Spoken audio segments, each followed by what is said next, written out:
Hey guys, Shay here. In this video, I'll be teaching you about Figma prototypes, and to illustrate that, I'll be prototyping a transition of the same UI elements on three different levels. First, we'll prototype this as a beginner, secondly, as an intermediate, and finally, we'll do more advanced prototyping. So, let's get into the video. So, first, a quick breakdown of the UI. So, I have a card here. It has a debit card, credit card number, the card logo, and also a button to show this. And when this bar is expanded, it opens up into this card here where the users can see the card number and copy. This is for demonstration purposes only. This image I've gotten from Google, and if you check this background, we have something that looks like a gradient shadow. How I created that was by getting an image like this from Google still and adding a blur to it and then stretching it properly to get to this point. We'll get to that part where we actually talk about this image more. So we have this UI here and we want to prototype it. So we'll go to the right hand side here and click on prototype. So typically, Figma prototypes work this way. You will see something like this. That's if you've selected your object and you've created, drag the noodle. This is called a noodle. Drag it towards something else. So if I want to connect this screen here, let's say this is a screen, I want to connect it to this item here. I'll click on this item, drag this noodle and connect it to this. So immediately it sticks. And then you can remove, you can drag, you can do anything you want to it. Basically, Figma prototypes work in two different parts. So the first part defines where you're going to and how do you want to live. And the second part defines how do you want to get to where you're going to. That's literally how Figma prototypes are. And if you understand that, you'll be able to do whatever you want to do. So now let's try animating this on the first level, which is the beginner level. So to prototype this in beginner level, I have duplicated the screen here and there's no transition or prototyping nodal attached to them. We can start from scratch. And every time you want to preview your prototypes, you come to this top here. You can change this from present to preview. Preview means that it's going to happen in the same screen when you click on it, while present is going to open a different tab. So I'm going to try previewing this instead because I want it to open here. So I'm going to open my prototype here so I can see whatever I do in the preview. So I'll click on this item here. You can always click on this drop down to change the mode of preview. So I'm going to click on this. It's going to show up here. Automatically, if you don't click anything, you get to see the setting here. You can change device type, change device color, and all that. So the first thing I'll do is click on this item and I'm going to drag this noodle all the way to this second screen here. By doing that, what I'm saying is I want something to happen when I either tap or drag or hover over this thing. So I will drag that to the second screen here. And then I get to see the setting here. So the trigger here is how do you want things to start? How do you want to commence this action? I want to do that by tapping. So I leave it at tap. This is the name of the screen I navigated to. This is the name here. It says Smart Animate here, but I can leave it at instant. By simply doing that, you would have created your first animation. When you click on it, it opens up. Now, how about when we want to close it? What we can do here is that drag and drag towards this outside here. You see this icon showing return. You can connect it to this or connect to the previous screen, whichever one you want to do. So I'll connect it to this because it's easier. That way, the animation is duplicated and reversed automatically by Figma. So I'll click on this, my origin screen again. In beginner mode prototyping, all we have to do is just connect that instantly and you move. There are times I use this form of prototype when I am out of time and I just want to show something quickly. So that's the first level of prototyping. So let's go to the second level. Now for the second level of prototype, this is where you begin to add some more flair to the movement of your objects. And there's something I'd like to mention here is that the way you design to present to devs would be different from the way you would design to animate or to prototype. Why do I say that? There are a lot of limitations on what Figma can do as a prototyper. So you have to sometimes walk around or create hacks or create workarounds for some objects. And we'll see that. So in the second level of prototyping, what I would probably want is just for this to morph into this longer card here. And what we can do is animate the height value of it. Now, another thing to mention is that when you want to create morph animations in Figma, you have to ensure that the origin and the destination are both the same elements. They are not different elements. Otherwise, you won't get that sweet morphing between objects. So if we want to create a card that morphs from this to this, they have to be the same card eventually, right? So what we do here is drag this out. So we'll come back to the design section. We will check the height of this card here because we want to recreate this card. So I'll look at the height here. It's 187 in height. Since I duplicated the same type of this card, it means our morphing animation is going to work better. So I can click on this and type in 187. So just like that, our card has grown. And next thing is to scale our gradient shadow. So if you want to click something in Figma that's directly under something like this, you can hold down Control Command, right click, and then you'll be able to select that object on that. So I've selected this object and I drag it out as well. Then I grow it this in this manner.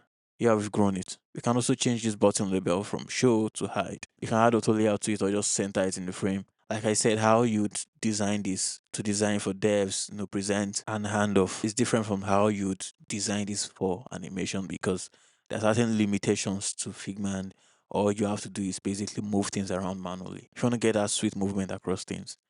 So now we have this now. We want to recreate this card. One thing we can also do is copy this item here, right? We want it to show here and then we select this and paste into it.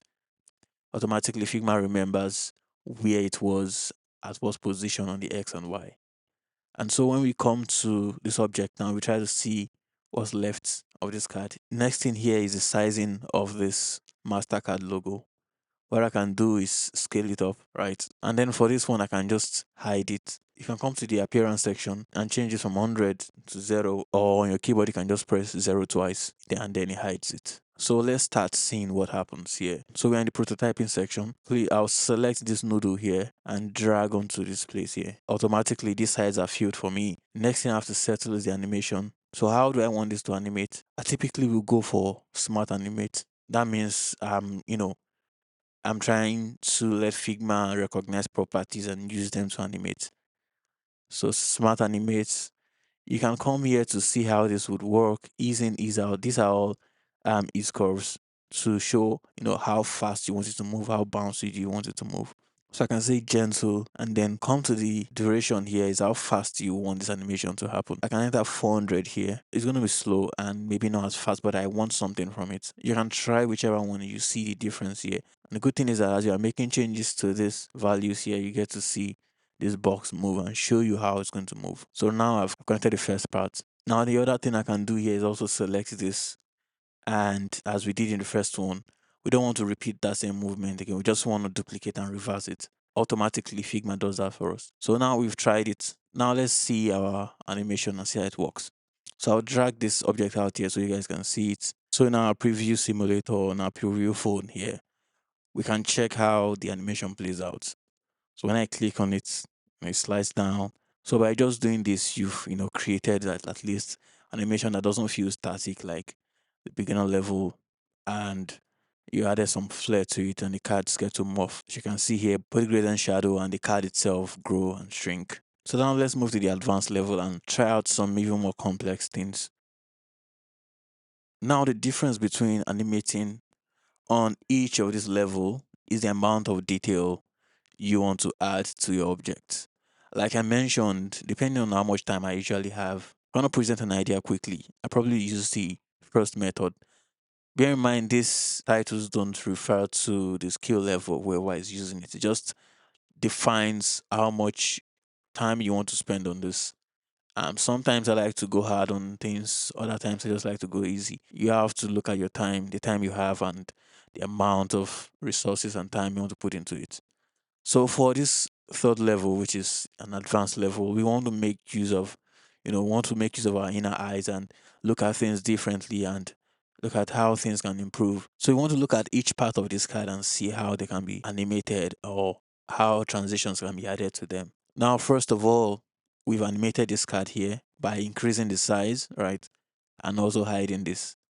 But there's also something we can do to this card, which is we can make it coming, like moving from the left or moving from the right or from the bottom. What I would like to do is make it moving from the left hand side. While it's hidden, you can show it if you want to see what you're doing, but I can leave it hidden. I can select this text here and remove this from auto layout. Like I mentioned, the way you prepare your design for animation in Figma is going to be different because I would typically want to use auto layouts, especially when I'm designing for devs and for development. But when I'm designing for animation, it's a totally different ballgame. In those situations, I prefer to just let things be free first and auto layouts the ones that I can.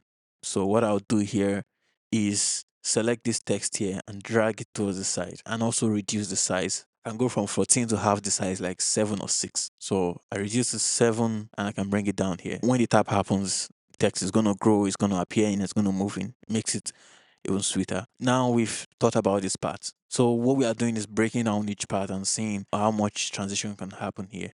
So I'll look at this one here, right? We have this text. So you could think of this and say, what could we possibly do here? So let me show you. Now with this button here, we want to show two different things. Currently, in the intermediate level, what we do is just change the text. What I want to do instead is make this text come up or go down. Now this is where your shortcuts can come in. So I can press Ctrl D to duplicate this text.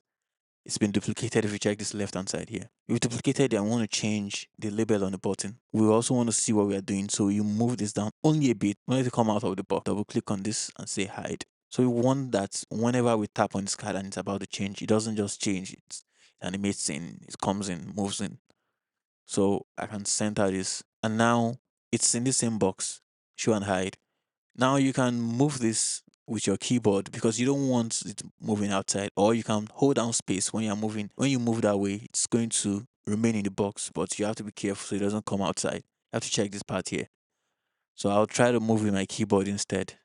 And before I do that, I want to hide it. So I press 0 twice, 0, 0. I hold down shift and I press my arrow down button. If you see here, it's already here. That's too far from me. I can, you know, around here is fine. So you can see it here. Also ensure that your frame is set to clip content because that's how the animation is going to work for us. So we have show here, the other one is hide. So I'm going to copy this same button, Control C or Command C, and come to this area here and replace. So you select this object you want to replace, Control Shift and R. So when you press Control Shift or Command Shift and R, it's going to replace the other. So that's a new shortcut you probably learned. Now you see you have show and show between the two of them. That's not what we want. What we do is we press enter and we press 0 to show the two of them. You can hold down shift and press your arrow key to start moving them. You can move them manually to ensure that they are the center. Now the show is still there, it's just above here and it's clipped out because you can also select the show and hide it. 00 should do that. You may not see it, but it's there, it's happening. Now we look at this card here, this name here. Like I mentioned, for Figma to smartly animate something, they need to share the same property. Run into a problem where it's not working properly. So I'll click on this object here, Control C to copy it. I'll select this one here, Control V to paste it. As you can see, it's pasted here. Hold down shift to select this object here and you can align to the bottom. Here, as you can see, it's still inside this frame even though it's aligned to the bottom because we want them to share the same properties. So now the next level of detail you probably want to go into is animating these gradients, and this is like the cherry on top of the cake. You ultimately transform the look of this object by just animating this gradient, and then I create a component from it. So I just come to the right hand side here and say create component. Automatically I have a component created. I can call it gradients, or what I want to do is create a component that has variants that can cycle between themselves. So what I'll do is click on this icon here that says add variants. I add the variant. This is an image with a rectangle, but when you try creating a component, it adds it into a frame. So, and when you click on an image, ensure that it says to scale. So it's variant 2, you can just to rename it, but because of time, I would just leave it that way. So what you can do is hold down control and click on the image inside. You can use this layer panel here to select the image. What we want to do is select the image inside of this place. And then we come to the image property and you click on this just once. You see, it changes the rotation. So we come outside again. When you click on the frame, it shows you this plus icon. And show you are clicking on the frame, not the rectangle. And then you create another variant of it. You do the same thing, you click on the image, come to this image property section. Click on this once to rotate it just once. So you see that. And you do the same thing again. Click on this plus icon to create the last one. Click on the image by holding out control and click and come to this place and rotate it just once. Now what we have here is different rotations of this, and what we can do is cycle through this in such a way that it creates this gradient animation right in Figma. So now we want to create that cycle, and what we can do is go to our prototype mode, and this is where you kind of have to use some more advanced features. So you click on this, you've dragged this noodle here to the second one. You can change from tap, so after delay. After delay means that as soon as the screen loads, just start animating. Example of animations that use after delay is like your splash screen. You just open an app and an animation just starts playing, right? Like the logo starts animating. That's an after delay. So I can select the second one. So I can edit this first one and change this to 1 millisecond. I can change this to 400. I can do the same thing here. Click on this and drag this noodle to the second one. Change from tap, so after delay. We're going to do it for this third one as well. So you can change the speed as well. When we start playing the animation, we'll decide whether we want the speed or not. So I can connect this last one back to the first one because we want to cycling. I change this also to after delay. So we can test this animation out by dragging this out, copying and pasting one outside here, and we want to see how this animation is going to fare. Now it's something is happening here. You can see here it's changing, it's flipping like something's happening. I can come back to prototype and change the speed of every one of this animation. To do that, you can select everything at once. I'm holding down shift to select everything, and I can change the speed from 400 to 800, and I can change this from gentle to slow. So when I try checking my preview once more, you can see it's not moving that fast. So it's probably going to get us what you want. You can always use any gradient you want to do this, or any image. So it's working. Now we have this image, right? But we want to replace it with this. Like I mentioned, the two items have to be similar for it to work. So I'll copy this one, Control C or Command C, and I won't just paste it. I'll select this item here and we'll replace just like we did before. Select this one under here, and Control or Command Shift R, and as you can see, it's replaced it with this component here. It's done that. And then we'll come to the second one as well, and we'll select this and we'll Control or Command Shift R. Of course, it's going to be this small size. All you have to do is just select it and resize it in such a way that it's going to grow. And now we have to check if all our elements are properly positioned because we want to test the animation now. So check yours and ensure that everything is right. If you've gotten to this point, you're probably enjoying this content. Please like, share, and subscribe to this channel. And I release videos like this every Wednesday. So let's check our animation. I click on preview. As you can see here, something is happening. So we're having this gradient move on our frame like this. And then let's start seeing everything we've done for some time now. So you can see our animation, so sweet to toggle through. You can see it. So this is our animation here. So basically what we've done here is show the 3 different levels of going in detail to your design. You can always do this with different types of design, and I'm sure you'd find some joy in. And let me know in the comments if you have any questions or observations. Which of these levels do you prototype in Figma? Until the next time, I'm still Shay, and this is the Leveled Man.